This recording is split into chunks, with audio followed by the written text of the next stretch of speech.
அதிமுக ராஜ்யசபா உறுப்பினர் இன்பதுரை இருக்கிறார். அவர்கிட்ட கேட்கலாம் சார். இப்ப அவங்க கலைஞர் மகளிர் உரிமை தொகைன்னு 1000 ரூபாய் கொடுக்குறாங்க. நீங்க குலவிலக்குன்னு பேர் வந்த ஆட்சிக்கு இன்னும் வராதுக்கு முன்னாடியே பேர் மாற்ற பணியில் ஈடுபட்டீங்கன்னு சொல்லி விமர்சனம் வைக்கிறாங்க. அது ஏதாவதுன்னா ஆட தெரியாதவ தெரு கோணல்னு சொல்ற மாதிரி இருக்கு.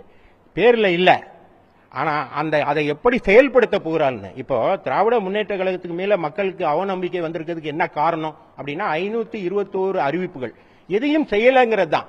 ஆனா அறிவிப்பு கொடுத்துட்டா போட்டும் போதாது, அதை செய்யல. எனவே அவர்கள் மீது ஒரு குற்றச்சாட்டு இருக்கு. அதுலதான் மக்களுக்கு வெறுப்பு இருக்கு.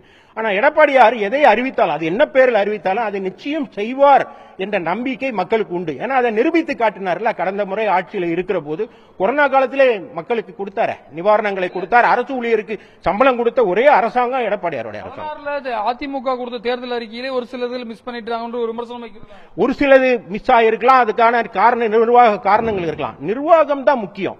அறிவிப்பு கொடுப்பது பெருசல்ல, அதை நிறைவேற்றி காட்டுவதுதான் பெருசு. அதை செய்வர் எடப்பாடியாரால தான் முடியும்.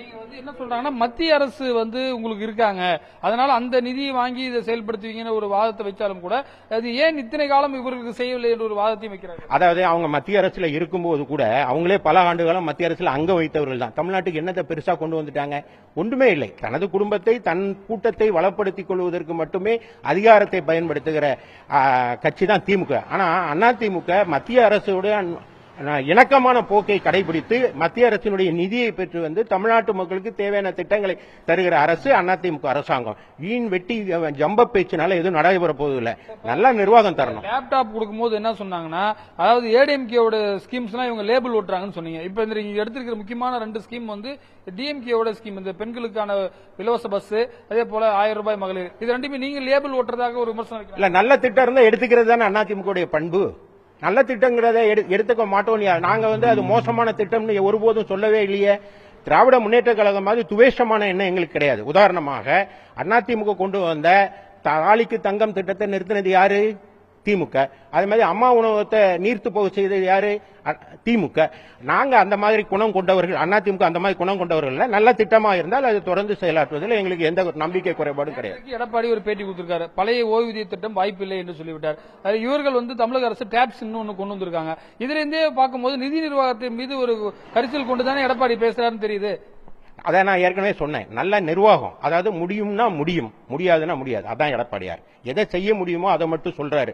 சொன்னா அவர் செய்வார். அதை நிறைவேற்றி காட்டியிருக்கிறார். இப்பொழுது கொடுத்து உள்ள அறிவிப்புகளை நிச்சயம் நிறைவேற்றி காட்டுவார். நல்ல நிதி நிர்வாகியா இருந்தா சிறப்பான அரசாங்கத்தை நடத்த முடியும்.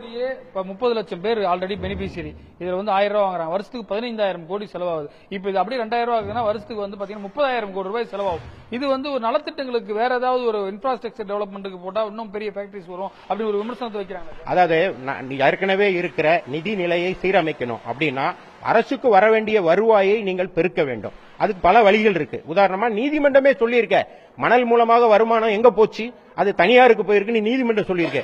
அத்தகைய வருமானங்களை அரசு கஜானாவுக்கு வர வழியை முதல்ல கண்டறியணும். தனியார் அதாவது திராவிட முன்னேற்ற கழகத்தை அதை அண்டி பிழைப்பவர்களுக்கு சென்று கொண்டிருக்கிற அந்த அரசு கஜானாவுக்கு வராமல் தனியாருக்கு சென்று கொண்டிருக்கிறதை தடுத்து நிறுத்துகிற பணியை முதல்ல எடப்பாடியார் செய்வார். அதன் மூலம் அரசு கஜானா நிரம்பும். அதன் மூலமாக இந்த திட்டங்களை செயல்படுத்த முடியும். பாரதி சொல்றாரு, அவர்களால் சொல்ல மட்டும்தான் முடியும், செயல்படுத்த முடியாது அப்படின்ற ஒரு வாதத்தை வச்சிருக்காங்க. செய்ய முடியாத ஒரே அரசாங்கம் திமுக தான். வீண் வெற்றி வீட விளம்பர அறிவிப்பை தவிர வேற என்ன இருந்திருக்கு? இதே நேரத்தில் முதலமைச்சர் மதுரையில ஜல்லிக்கட்டுல காளையை பிடிக்கக்கூடிய வீரர்களுக்கு அரசு வேலை ஒரு முக்கியமான அறிவிப்பையும் வெளியிட்டிருக்காரு. அதாவது அவர்களும் குறிப்பாக பல அறிவிப்புகளை தொடர்ச்சியாக அறிவித்திருக்காங்க. ஏற்கனவே இந்த ஜோமோட்டோ போன்ற கிக் ஒர்க்கர்ஸுக்கு ஸ்கூட்டி ஸ்கீம்ஸ் கொண்டு வந்திருக்காங்க விமர்சனத்தை வைக்கிறாங்க. அதாவது அறிவிக்கலாம், அறிவித்ததை செய்வாரா அப்படின்னு பார்த்தா அவர் செய்யலங்கிறதுனாலதான் ஆட்சி மாற்றம் நடைபெற போகிறது. அவங்க எதையுமே செஞ்சது இல்ல, எதையும் செஞ்சதில்லை. கடந்த வாரம் கூட ஸ்கூட்டி வழங்கக்கூடிய நிகழ்ச்சி நடைபெற்றது. எல்லாம் ஏன் 4 வருஷம் செய்யல? இந்த 50 மாதங்களாக அவருக்கு ஏன் செய்யல? ஏன் இப்ப கடைசி நேரத்தில் செய்யறாங்க? இதையும் நீங்க பாத்தீங்கன்னா இப்போ ஓய்வூதியம் கூட அதை தேதியிட்டு எப்போது நிறைவேற்றப்படுங்கிறத அறிவிப்பை எப்போ கொடுத்தாரு? ஏன் 4 வருஷமா கொடுக்கல? இது அதிமுக ஆட்சி காலத்துல தான் இது நிறுத்தப்பட்டதுன்னு சொல்லி அவங்க சொல்றாங்க. ஆனா 2006 to 2011 அவங்க ஆட்சியில் இருக்கும்போது ஏன் இதை செய்யல? ஏன் இப்ப இவ்வளவு நாள் ஏன் செய்யல? அரசு ஊழியருடைய பணத்தை எடுத்து பேங்க்ல அவங்க போட்டாலே அதுல வர வருமானத்தை நீங்க கரெக்டா கொடுத்துட்டாலே போதும். ஆனா தானே அரசாங்கமே வைத்துக் கொண்டு அவர்களுக்கு அதில் வர வட்டியை கொடுப்பங்கிறது பெரிய ஹம்பக். 23ஆம் தேதி பிரைம் மினிஸ்டர் வராரு, மேலும் சில கட்சிகள் வரும்னு இப்போ ஒரு இன்டர்வியூ கொடுத்திருக்காரு. யார் வருவா? விஜய் வருகிறாரா அல்லது டிடிவி வருகிறாரா? என்ன நீங்க பொறுத்திருந்து பாருங்க, மிகப்பெரிய ஆச்சரியங்கள் தமிழ்நாட்டில் நிகழும். இதே நேரத்தில் ஓபிஎஸ் சொல்லிருக்காரு, எடப்பாடியால் திமுக வீழ்த்த முடியாது அப்படின்ற ஒரு கருத்தையும் ஓபிஎஸ் இன்னைக்கு சொல்லியிருக்காரு. அவர் கருத்தை பொருட்படுத்த தேவையில்லை.